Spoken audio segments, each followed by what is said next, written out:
moi j'ai bossé à l'opéra en tant qu'ouvreuse quand j'étais plus jeune et bah ouais, il y a plein de gens qui te font pas te sentir à ta place en fait. Il y a des codes, en plus tu peux pas applaudir quand tu veux. Si t'as trouvé un truc chambé, t'as envie d'applaudir, bah en fait non, parce que c'est pas la fin d'un air, c'est la fin d'un truc, machin. Mais ça, c'est pas le moment d'applaudir.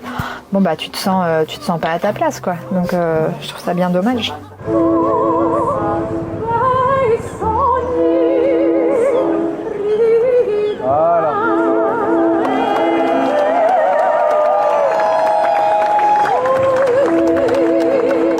Alors, c'est parti mon kiki.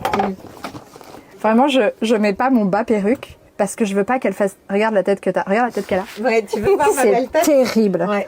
On est obligé de mettre ça sur la tête pour fixer les perruques. Est-ce que tu peux mettre ton bas perruque s'il te plaît ? Non, Parce que je le mets à la fin. Mais personne ne le met, me prend. Bah non, bah parce qu'elle fait des images. Attends, tu vois la tête qu'on a ? Je suis gang, oh gang, boy ne joue pas gang, gang, gang. Bang, bang, bang. Bang, bang. C'est Aya. On blasphème pas, s'il te plaît. C'est très cool de chanter dehors, dans un cadre comme celui-là, et puis pendant le passage de la flamme. On a le Grand Palais en face de nous, il y a un ciel bleu magnifique, et puis je sais pas, tu chantes pour tellement d'espace autour de toi, à 180 degrés, tout ça, c'est trop génial, quoi. Dans un théâtre, déjà, t'es dans le noir, t'as les lumières qui gèrent plein de trucs, parfois tu vois pas le public et tout, donc là, c'est vrai que c'est différent, mais moi j'adore ça. L'idée c'était quand même que pour un événement hyper grand public comme ça et international, on puisse donner un peu les tubes de l'opéra pour que ça plaise au plus grand public, mais en espérant que ça leur plaise. Bon, là je vais faire un truc compliqué donc je peux plus parler. On va faire Traviata, Carmen, Don Juan, Rigoletto, on va faire Lucia di Lammermoor, c'est la musique du 5e élément. Les Noces de Figaro. Je pense qu'il y a plein de trucs que les gens, comme ça, de nom, ils vont se dire qu'ils connaissent pas du tout. Et en fait, quand ils entendent, ils se disent « Ah, ça je connais en fait ». On a en fait créé ça pour vraiment démocratiser la musique classique et l'opéra et que les gens qui vont pas forcément à l'opéra, parce que c'est vrai que c'est une culture un peu particulière, et ben ils puissent venir voir notre spectacle et se dire qu'ils ont quand même entendu de l'opéra parce que la musique, elle est trop belle, mais c'est tous les codes qu'il y a autour qui sont un peu poussiéreux, quoi, un peu snob et tout. Donc voilà, nous, on voulait l'apporter de cette manière-là. Pour beaucoup de personnes, l'opéra, c'est long, cher et inaccessible dans le sens où réservé à une certaine classe sociale, habituée à y aller. Ils ont raison, c'est vrai. C'est des codes qui sont... si t'as pas, toi, été à l'opéra quand t'étais enfant, que ta famille y va pas forcément un truc vers lequel tu vas aller, quoi. Moi, je viens pas de l'opéra et c'est vrai que je suis tombée un peu dedans par hasard et j'ai infligé à ma famille d'aller voir des opéras et tout au début ou des concerts de musique contemporaine et tout. C'était intense, quoi. On a tout fait le circuit traditionnel, mais après, on avait envie un peu de sortir de ça, quoi. Oui, et de leur montrer d'un côté un peu fun et joyeux, plus que voilà, les 5 heures de tétralogie de Wagner. Bon, c'est un petit peu indigeste parfois quand on n'est pas dans le truc. Même sur les looks, en fait, vous avez fait un vrai travail pour visuellement, pour montrer aussi autre chose. La mise en scène de ce spectacle, c'est Manon Savary, qui bosse aussi beaucoup avec le monde du drag, avec le monde de la nuit et tout ça. Et c'est Manish Arora qui a fait nos costumes, c'est quelqu'un qui vient de la mode aussi.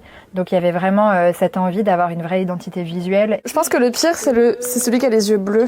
Ouais, il y en a, ils n'ont pas la même couleur d'yeux. Ouais, les yeux bleus, ils me font flipper, moi aussi. Ouais, il y a Euviron. On savait que pour faire venir les gens à notre spectacle, il fallait qu'ils viennent et qu'ils allaient venir par l'image, en fait.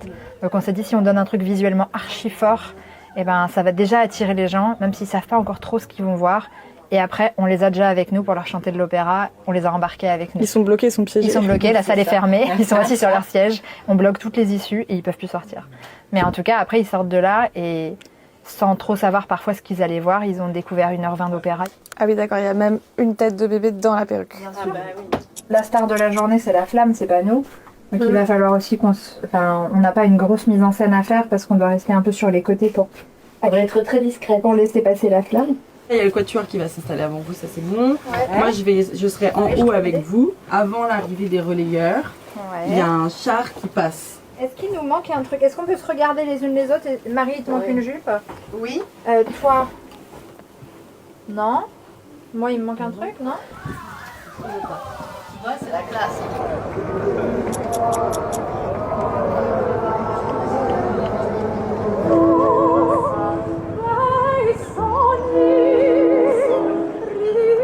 Voilà.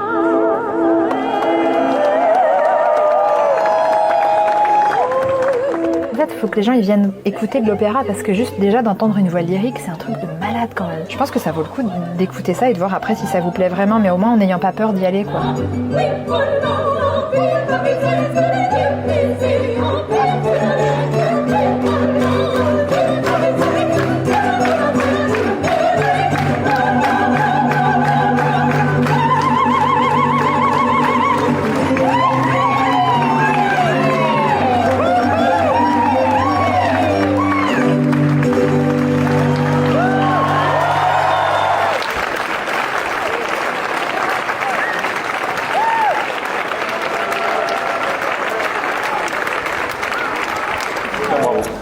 Merci. Ouais,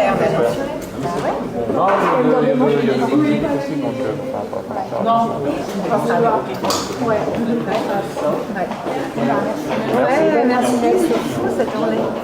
Bon JO. Un petit salut à Brut au passage. On est hyper contents. Franchement, le public était génial, il y avait une belle énergie. Et puis en plus, il y avait Thierry Henry.